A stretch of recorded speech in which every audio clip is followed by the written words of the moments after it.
আসসালামু আলাইকুম এভরিওয়ান, আপনারা সকলে কেমন আছেন? আশা করি সবাই অনেক ভালো আছেন। আলহামদুলিল্লাহ আমি অনেক ভালো আছি। আজকে আমি আপনাদের কাছে আরেকটা রেসিপি নিয়ে চলে আসলাম।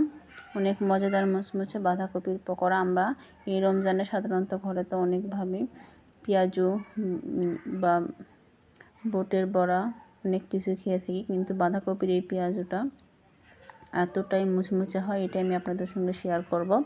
চলুন পুরো ভিডিওটা দেখবেন, স্কিপ করবেন না। এটা অনেক টেস্টি আর অনেক মুচমুচো। দেখবেন পেঁয়াজের দাম তো অনেক বেশি, আর এরকম বাঁধাকপি কুচি করে নিয়ে আমরা যদি পেঁয়াজু বানিয়ে নিই এত মজাদার স্বাদে, তাহলে দেখবেন পেঁয়াজু দেওয়ার পেঁয়াজুটা বানাতেই চাইবেন না। চলুন পুরো ভিডিওটা দেখে। এখানে আমি বাঁধাকপিগুলো একদম কুচি কুচি করে কেটে নিয়েছি, আর নিয়েছি ধনিয়া পাতা, কাঁচামরিচ, এর একটু ডাল বাটে নিয়েছি, আর একটা আলু নিয়েছি। আর এই যে দেখুন বাঁধাকপির থেকে একটু লবণ বের হয়ে দিয়ে দিলাম, কারণ বাঁধাকপিটার থেকে পানি বের হয়ে যেন চলে আসবে। এভাবে একটু সামান্য লবণ দিয়ে এভাবে হাত দিয়ে মাখিয়ে বাঁধাকপিটা রাখিয়ে দিবেন। দেখবেন 3-4 মিনিটের মধ্যে একদম বাঁধাকপির থেকে সবটি পানি বের হয়ে আসছে। এই যে দেখুন আমি মাখতেই পুরোটা একদম নরম নরম হয়ে গেছে। এটা আমি এভাবে চিপে নিচ্ছি, অতিরিক্ত পানিটা বের হয়ে যাচ্ছে।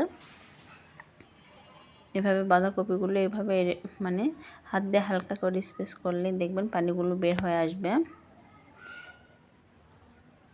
এই যে দেখুন বাঁধাকপিগুলো খুব সহজেই পানিগুলো একদম ছেড়ে ঝুরঝুরে হয়ে গেছে। এখানে আমি দিয়ে দিলাম পেঁয়াজ কুচি, এখন দিয়ে দেব কাঁচামরিচ, এখন আমি এখানে দিয়ে দিব ধনিয়া পাতা। এই যে দেখুন সব কিছু উপকরণ আমি এখানে দিয়ে দিচ্ছি, আর এখানে দিয়ে দেব একটু আদা রসুন জিরা সব রকম বাটা মশলা, আর এখানে আমি দিয়ে দিলাম ডাল বাটা, আর এখানে আমি বড় সাইজের একটা আলু কুচি করে নিয়েছিলাম। এই বাঁধাকপির পকোড়ার মধ্যে আমি একটা আলু দিয়ে দিলাম স্বাদ মতো লবণ, হলুদ ও সামান্য একটু মরিচের গুঁড়া। এখন আমি সবগুলো উপকরণ সুন্দর করে মাখিয়ে নিব। এই যে দেখুন এত সিম্পলভাবে এত মজাদার। দেখুন আজকে আমি একদম পেঁয়াজ না দিই, সামথিং একটু হালকা টেস্ট হওয়ার জন্য পেঁয়াজটা দিলাম, কিন্তু অতিরিক্ত পেঁয়াজ দিছি না। আমরা যে পেঁয়াজুতে যেভাবে পেঁয়াজ দিই ওই পেঁয়াজটা আমি দিছি না। আর এখানে পেঁয়াজুটা মুচমুচে হওয়ার জন্য, বাঁধাকপির পকোড়াটা মুচমুচে হওয়ার জন্য দিয়ে দিলাম সামান্য একটু চালের গুঁড়ো। আপনাদের ঘরে যদি কর্নফ্লাওয়ার থাকে তাহলে কর্নফ্লাওয়ার দিবেন, না হলে চালের গুঁড়ো যদি থাকে চালের গুঁড়োটাই দিবেন, ময়দা বা আটা দিতে যাবেন না। এই যে দেখুন তেলটা প্রায় হিট হয়ে আসছে, একদম পুরো গরম তেলে দিবেন না, একটু হালকা যখন হিট হয়ে আসবে এই পর্যায়ে দিয়ে দিবেন। বেশি হিট হয়ে গেলে দেখবেন উপর থেকে ড্রাই হয়ে যাবে আর ভিতর থেকে কাঁচা থাকবে, অতটা ক্রিস্পি হবে না। এই পকোড়াগুলো একটু হালকা হাতে হালকা হিটে ভেজে নিতে হবে। আর এখন অবধি আমার ভিডিওটি যেসব বন্ধুরা দেখতেছেন লাইক না করে থাকলে প্লিজ একটা লাইক করে দেন, আর আমার ভিডিওটি নতুন যদি দেখে থাকেন তাহলে একটা সাবস্ক্রাইব করে পাশে থাকা বেল আইকনটা একটা ক্লিক করে দেন, আমার নতুন কোনো ভিডিও নোটিফিকেশন পায় চলে আসতে পারেন।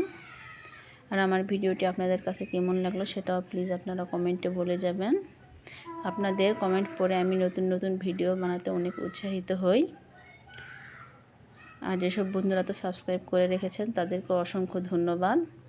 এই যে দেখুন আমি আপনাদের সঙ্গে কথা বলতে বলতে আমার বাঁধাকপির পকোড়াগুলো সুন্দর করে ভাজা হয়ে গেছে।